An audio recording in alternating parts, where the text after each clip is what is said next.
Olá, bem-vindos a mais uma exploração profunda. Hoje, temos em mãos um material que convida a gente a pensar sobre algo, eu diria, fundamental: o poder e, bom, a origem das nossas palavras. Uhum. O texto se chama O Tipo da Mensagem e o Reino Servido. É assinado por um presbítero Marcos Benedito e tem a data ali de 9 de novembro de 2025. Presbítero, né, para quem talvez não esteja tão familiarizado, geralmente é um termo para um líder, um ancião em comunidades cristãs. Exatamente. E o ponto central que esse texto traz, que ele desenvolve, é fascinante, eu acho. Ele argumenta que a forma como a gente se comunica, sabe? As mensagens que a gente escolhe passar, elas acabam revelando a quem ou a que reino, digamos assim, nós estamos alinhados. Tipo um espelho, então. Isso, como um espelho das nossas lealdades mais profundas. Nossas palavras mostrariam isso. E para ilustrar essa ideia toda, o autor vai buscar uma narrativa bíblica bem conhecida, né? E bastante dramática. O confronto entre Senaqueribe, que era o poderoso rei da Assíria, que estava cercando Jerusalém, Uhum. O cerco a Jerusalém. e o profeta Isaías, que atuava ali como porta-voz de Deus para o povo de Judá. Essa história está lá em 2 Reis e também no livro de Isaías. Sim, e o contraste é a chave aqui. É fundamental. O texto destaca muito a figura de Rabsaque, que às vezes é chamado Absaque, que era, tipo, o mensageiro-chefe do Senaqueribe. O porta-voz oficial dele, digamos. Exato. Ele é apresentado como alguém que usava a oratória de um jeito muito estratégico, sabe? Empregando palavras carregadas de medo, de intimidação, meias-verdades. Tudo para minar o moral do pessoal que defendia Jerusalém. Uma tática de guerra psicológica mesmo, né? Totalmente. Tentando convencer a se renderem, né?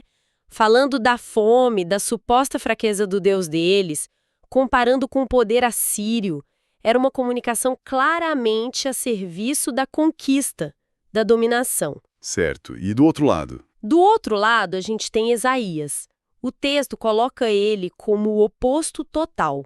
Um profeta que trazia mensagens diretas de Deus, palavras de fé, de esperança, um chamado ao arrependimento, mesmo ali no meio do cerco, do desespero todo. Mesmo quando não era o que o pessoal queria ouvir, imagino. Exatamente, a mensagem dele não era para agradar o rei de Judá nem o povo. A questão era transmitir fielmente o que ele recebia de Deus. Então veja bem, de um lado, a intimidação disfarçada ali de autoridade, Uhum. do outro, a fidelidade à verdade divina, custe o que custar. Essa dualidade é muito forte mesmo. E ela serve de base para a pergunta que o texto lança para a gente, né? Bem direta. Que tipo de mensageiro temos sido nós? No nosso dia a dia, nas interações, o autor coloca assim, olha, Senaqueribe usa Absaque, mas Deus usa Isaías. O tipo da mensagem revela o reino que você serve. É forte, né? Muito. Então, nossa tarefa aqui hoje é desdobrar essa ideia, sabe? Explorar essas nuances e tentar entender as implicações que o autor está propondo a partir dessa premissa toda. E ele não perde tempo, viu? Já alerta que, na visão dele, a gente vive tempos onde essa distinção pode ser bem complicada. A linha entre uma mensagem que é genuinamente inspirada por Deus, por princípios elevados, e uma mensagem enganosa, às vezes até bem intencionada, pode ser muito, muito tênue. Como assim? Você quer dizer que o engano pode vir de onde a gente menos espera? Tipo isso? É por aí. O texto aponta que mesmo pessoas, olha só, com fé sincera, podem acabar sendo veículos de mensagens que não estão alinhadas com a fonte divina que elas acreditam servir. Mas como? Por quê? Talvez por uma busca, quem sabe, inconsciente por reconhecimento, né? Ou pela pressão por resultados vivíveis, sucesso, ou simplesmente por se deixarem levar pela aparência, sabe? A aparência de sucesso ou de espiritualidade de certas ideias, de certos líderes. Isso me lembra aquela citação que ele faz do Evangelho de Mateus, né? Aquela parte que Jesus fala sobre o fim dos tempos. Exatamente. O texto vai lá em Mateus 7, versículos 21 a 23. É uma passagem bem impactante. É parte do Sermão da Montanha, onde Jesus foca muito nessa diferença entre a aparência externa de religiosidade e a prática real da vontade de Deus. Aquela parte do Senhor, Senhor? Essa mesma. Ele adverte ali que nem todo mundo que chama ele de Senhor, Senhor, vai entrar no reino dos céus. E o mais chocante, eu diria, muitos vão dizer naquele dia, Senhor, em teu nome não profetizamos nós, não expulsamos demônios, não fizemos muitos milagres. E a resposta é dura. Duríssima. A resposta seria, nunca vos conheci. Apartai-vos de mim, vós que praticais a iniquidade. Uau! É forte. E o autor usa isso para reforçar a ideia de que atos que parecem espirituais, palavras que soam religiosas, não são garantia de autenticidade divina. Não segundo essa perspectiva, pelo menos. Certo. As obras, as palavras, elas precisariam estar alinhadas com a verdadeira vontade de Deus, que ali no Sermão da Montanha tem muito a ver com justiça, misericórdia, humildade. Então, tá. Mas como esse engano se manifestaria na prática? De acordo com o autor, claro. Ele dá exemplos mais concretos? Ele argumenta que o engano é sutil, é astuto. Para isso, ele cita a segunda carta de Paulo aos Coríntios, capítulo 11, versículo 14. E não é de admirar, porque o próprio Satanás se transforma em anjo de luz. Anjo de luz. A interpretação que o autor faz é que a manipulação, seja espiritual ou ideológica, muitas vezes não vem com cara feia, sabe? Vem vestida de piedade, de sabedoria aparente, de algo que parece bom, parece correto à primeira vista, usa a própria linguagem da fé para desviar o pessoal. E aí que entra aquele exemplo que me chamou muito a atenção quando eu li, o do apóstolo Pedro. Como pode, né, uma figura tão central ser usada como exemplo de alguém que, mesmo que por um momento, passou uma mensagem desalinhada? Pois é, né? Surpreendente. O texto traz justamente aquele episódio lá de Mateus 16, 23. Jesus tinha acabado de anunciar para os discípulos que ele precisava ir para Jerusalém, sofrer, morrer e ressuscitar. Aí o Pedro, talvez por afeto, né, ou por não entender o plano divino, ou ter uma visão mais, sei lá, triunfalista do Messias. Uma visão mais humana da coisa. Isso, ele chama Jesus de lado e começa a repreender. Tem compaixão de ti, Senhor, isso de modo algum te acontecerá. Uma reação que a gente até entende do ponto de vista humano, querer proteger alguém querido. Sem dúvida, totalmente compreensível.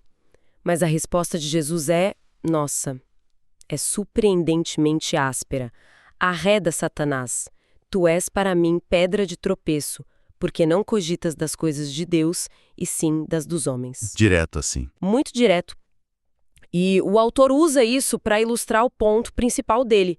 Não é que Pedro fosse mau, ou que estivesse conscientemente servindo ao mal ali, mas naquele momento específico, a perspectiva dele era puramente humana, totalmente desalinhada do propósito divino.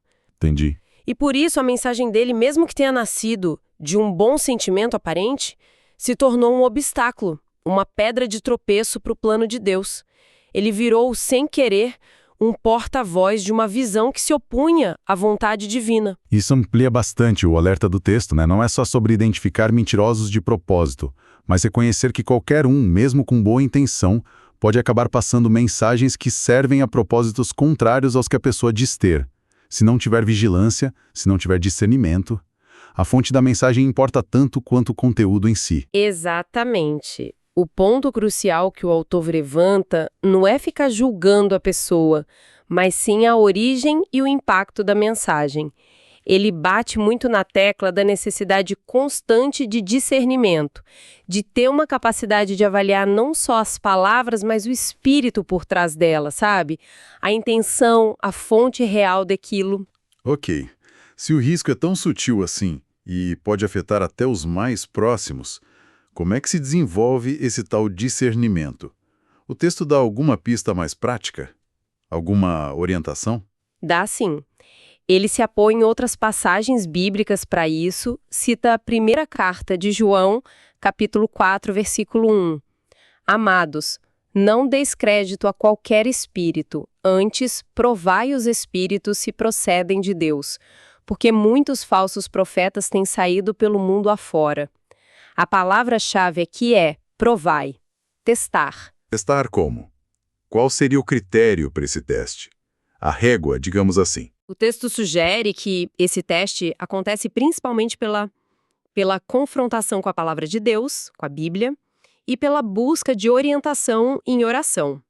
É um chamado para a gente não aceitar passivamente qualquer mensagem que soe espiritual ou inspiradora, sabe? Mas para analisar criticamente à luz dos princípios fundamentais da fé que a pessoa professa. Faz sentido. Além disso, cita também o profeta Jeremias, lá no capítulo 23, versículo 21, é onde Deus reclama de profetas que correm sem terem sido enviados, que profetizam sem que ele tenha falado com eles. Isso aponta para a importância de verificar a credencial espiritual da mensagem e do mensageiro. Ou seja, se existe um alinhamento genuíno com a fonte divina e não só autopromoção ou entusiasmo pessoal, né? Então, a orientação é bem clara, uma postura de avaliação constante, tanto do que a gente ouve quanto, e talvez isso seja ainda mais crucial, do que nós mesmos falamos e transmitimos por aí. É uma responsabilidade dupla, então. Precisamente. O objetivo é não virar um rapsaque moderno, né? Um porta-voz sem querer de mensagens que, mesmo sem intenção, causam confusão, medo, divisão, ou que desviam as pessoas da verdade. E tudo isso enquanto a pessoa talvez até acredite estar fazendo o bem. É uma chamada forte à vigilância sobre as motivações e as fontes que alimentam a nossa comunicação. E em contrapartida a essa figura do mensageiro que pode enganar, ou ser enganado, o texto coloca Isaías lá no alto, como o grande modelo. Como ele é caracterizado nesse sentido? O que diferenciava o Isaías? Isaías é apresentado como o arquétipo do mensageiro fiel. O texto descreve ele como alguém que falava com uma combinação muito interessante de verdade, coragem e santidade. A ênfase está na integridade dele e na lealdade que ele tinha, que era inabalável a Deus. Diz que ele não diluía, não adaptava a mensagem divina para agradar as autoridades, nem o rei de Judá, nem o poderoso rei da Síria e nem para ganhar popularidade com o povo. Mesmo quando a mensagem era dura. Tipo de juízo ou um chamado ao arrependimento. Especialmente nesses casos, a fidelidade dele, segundo a análise do texto, estava no altar. É uma expressão bonita, né? Simboliza a consagração total a Deus e ao propósito dele, em contraste total com a busca por aplausos, reconhecimento ou benefício pessoal. Isaías não parecia estar preocupado com a imagem pública dele ou com as consequências que as palavras dele teriam para ele mesmo. A preocupação era ser um canal limpo para a voz de Deus. Faz todo sentido. Então, a mensagem implícita do texto é que esse mesmo tipo de integridade é o que se espera hoje daqueles que querem ser porta-vozes de algo maior que eles mesmos. É isso? Exato. Pessoas que resistam às pressões sejam culturais, sociais, políticas ou mesmo pressões internas da própria comunidade religiosa para não distorcer nem suavizar uma mensagem que consideram verdadeira, só para tornar ela mais aceitável ou menos confrontadora. Exatamente essa a conclusão para onde o texto caminha. Ele amarra todos esses pontos. Afirma que, no fim das contas, a origem, o tal reino que inspira e o impacto, o resultado prático das nossas palavras, são os verdadeiros indicadores de a quem a gente está servindo. Certo. E para dar peso a isso, ele cita aquele versículo bem conhecido do livro de Provérbios, capítulo 18, versículo 21. A morte e a vida estão no poder da língua. Uma afirmação fortíssima sobre o poder da comunicação humana. Como o autor aplica isso especificamente no contraste entre Isaías e Rabsaque? Ele interpreta da seguinte forma: palavras que, consistentemente, edificam, curam, trazem clareza, apontam para a verdade e promovem reconciliação com Deus e com os outros, seriam a manifestação da voz de Deus, um poder para a vida. Por outro lado, palavras que habitualmente geram confusão, divisão, medo, que semeiam discórdia, que alimentam o ego ou distorcem a verdade. Essas seriam o eco do inimigo, um poder para a morte, seja espiritual ou relacional. E o ponto crucial é que isso pode acontecer mesmo sem a pessoa que fala perceber. A avaliação se daria pelo fruto da comunicação, pelo resultado. Entendi. Então, resumindo um pouco a nossa análise aqui desse texto, o tipo da mensagem e o reino servido, a grande ideia que o presbítero Marcos Benedito defende é que as nossas palavras são bem mais do que sons ou letras, né? Elas são carregadas de poder e funcionam quase como um diagnóstico espiritual. Isso. A natureza da nossa comunicação, se ela constrói ou destrói, se ilumina ou obscurece, se une ou divide, ela acaba revelando a fonte de onde ela está vindo. A escolha, seja consciente ou inconsciente, entre ser um Isaías moderno, um mensageiro da verdade e da vida, ou um Absaqué, mensageiro da intimidação e do engano, essa escolha depende, segundo ele, de uma vigilância constante e de um exercício contínuo de discernimento. Perfeito. O texto é, na essência, um chamado mesmo. Um chamado a um exercício constante de autoavaliação e de discernimento espiritual. Ele incentiva a gente a não só consumir informações e mensagens passivamente, mas a provar os espíritos, sabe? Testar tanto o que a gente recebe, quanto, e talvez principalmente, o que a gente emite. O que a gente fala. Com a verdade, com a vida, com a construção, sempre conforme a perspectiva bíblica que ele apresenta. E ele exalta a fidelidade a essa mensagem, mesmo quando ela é impopular, difícil ou vai contra a cultura dominante. Essa fidelidade é colocada como o ideal a ser perseguido por quem deseja servir a um propósito maior. E o texto não termina só com o alerta ou com o modelo a seguir, né? Ele também tem um chamado à ação, certo? Ele menciona aquela resposta famosa de Isaías, quando ele teve aquela visão da santidade de Deus. Sim, ele conclui evocando Isaías 6, versículo 8. Depois de ter a visão e ser purificado, Isaías ouve a voz do Senhor perguntando: a quem enviarei e quem há de ir por nós? E a resposta do profeta é imediata: eis-me aqui, envia-me a mim. Uma entrega total. Sim. O texto usa essa disposição como modelo de entrega. Contudo, e isso é importante, o autor faz questão de adicionar uma ressalva. Essa disponibilidade para ser um mensageiro precisa vir acompanhada daquelas qualidades que a gente discutiu: discernimento aguçado, temor no sentido de profundo respeito, reverência a Deus e obediência à vontade dele revelada. Não basta só o entusiasmo ou a vontade de falar, é preciso estar alinhado com a fonte e com a natureza da mensagem divina. Uma entrega consciente, então. E qualificada. Exato. O que nos deixa, eu penso, com uma reflexão final bem pertinente, né?